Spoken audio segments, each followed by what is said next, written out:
తెలంగాణ మంత్రి కొండ సురేఖపై బీజేపీ నేత భానుప్రకాష్ రెడ్డి ఫైర్ అయ్యారు. కొండ సురేఖ రాముడి గురించి శూర్పణఖలా మాట్లాడారని ఘాటు వ్యాఖ్యలు చేశారు.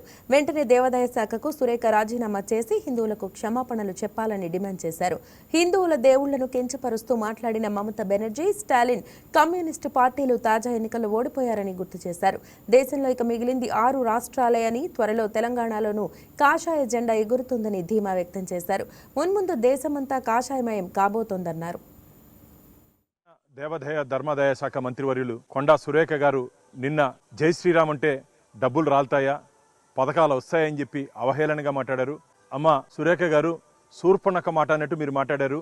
జై శ్రీరామ్ అంటే ఈరోజు మొత్తం భారతదేశం అంతా జై శ్రీరామ్ పేరుతో, జై శ్రీరామ్ నామాలతో మారుమోగిపోతోంది.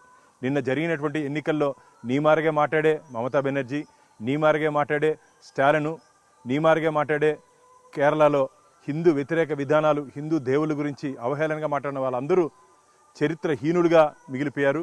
ఇంకా మిగిలింది దేశంలో 6 రాష్ట్రాలే. ఖచ్చితంగా రాబో రోజుల్లో మొత్తం భారతదేశం అంతా కాషాయమయం కాబోతున్నది. జై శ్రీరామ్ నినాదాలతో దేశం మొత్తం ముందుకు పోతూ ఉంటే మీరేదో మతపరమైనటువంటి అంశాలు లేవనెత్తి తద్వారా ఓటు బ్యాంకు రాజకీయాల కోసం లబ్ధి పొందాలని చెప్పి ఒక దుష్ట ఆలోచనతో మీరు ముందుకు పోతున్నారు. మీ ఆటలు సాగనివో. ఖచ్చితంగా రాబో రోజుల్లో తెలంగాణ గడ్డ మీద కూడా భారతీయ జనతా పార్టీ జెండాతో, కాసాయి అజెండాతో భారతీయ జనతా పార్టీ అధికారంలోకి రాకపోతోంది.